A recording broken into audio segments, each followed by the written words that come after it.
नमस्कार दोस्तों। क्या आप यकीन करेंगे कि जिस रावण को हम अहंकारी दानव कहते हैं, उसी ने एक बार धरती पर जन्मी अपनी बेटी को समुंदर में फेंक दिया। क्या आपको पता है कि माता सीता का जन्म एक श्राप की कोख से हुआ था और रावण खुद उसका जन्मदाता था?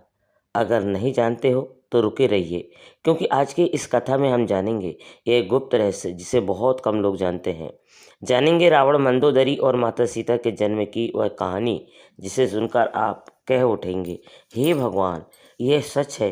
क्या कथा आरंभ होती है एक श्राप से, एक राक्षसी की गोद से जन्म लेती है। एक देवी बहुत समय पहले, जब लंका सोने से भी ज़्यादा कीमती मानी जाती थी, वहाँ रावण राज करता था। रावण की रानी मंदोदरी थी, जो खुद मायावी महिषासुर की बेटी थी। मंदोदरी समुद्र की शक्तिशाली थी, लेकिन भीतर से एक अभिशाप झेल रही थी, क्योंकि उसे वरदान मिला था कि वह देवों की एक महान आत्मा को जन्म देगी, लेकिन उसकी कोख में राक्षसी रक्त का प्रभाव रहेगा। मंदोदरी ने कई वर्षों तक कोई संतान नहीं जन्म दी थी।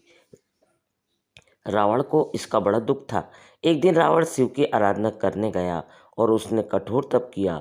उसे एक वरदान मिला कि उसे एक ऐसी कन्या प्राप्त होगी जो दिव्य होगी, तेजस्वी होगी, लेकिन वह स्वयं रावण के अंत का कारण बनेगी।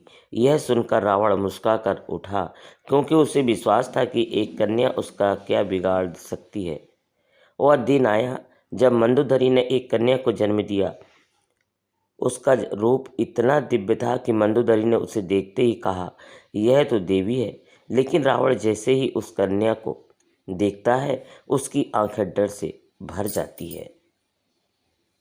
तपस्या का वह वरदान याद आता है और एक भविष्यवाणी भी कि एक कन्या तेरी पुत्री बनकर जन्म लेगी और वही तेरा सर्वनाश करेगी। रावण चौंक जाता है। वह उस बच्चे की आंखों में देखता है और महसूस करता है कि क्या कोई साधारण नहीं है यह देवी। इसमें ब्रह्मा, विष्णु, महेश तीनों की शक्ति है। रावण एक क्षण के लिए सोचता है कि इस कन्या को पालकर शक्ति का विस्तार करे, लेकिन अगले ही पल उसे एक श्राप याद आता है, जिसमें कहा गया था कि जिस दिन तू इस कन्या को अपनाएगा, उसी दिन से तेरा पतन शुरू हो जाएगा।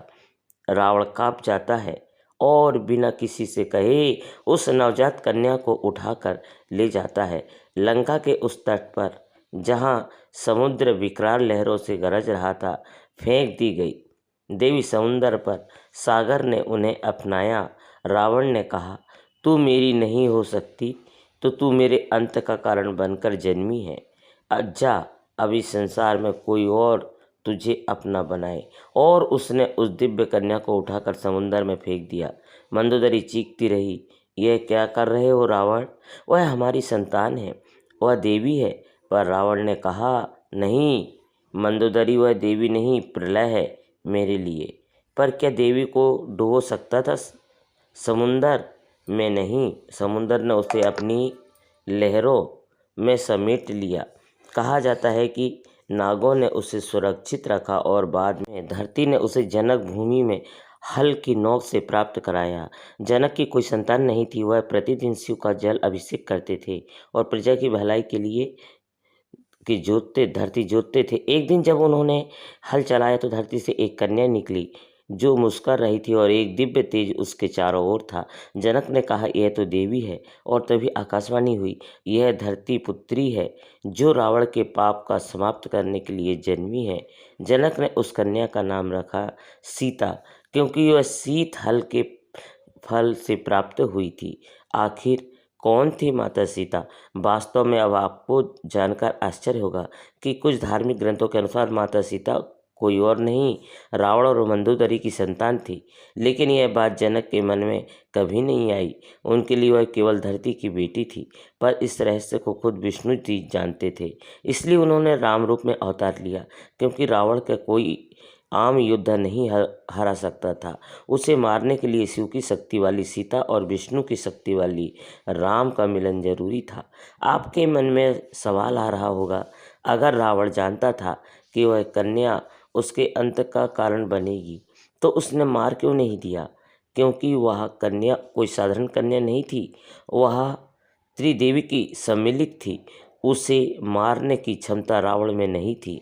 रावण चाहे जितना बलशाली था, पर वह जानता था जिसे ब्रह्मा विष्णु महेश की शक्ति ने भेजा है, उसका अंत कोई नहीं कर सकता।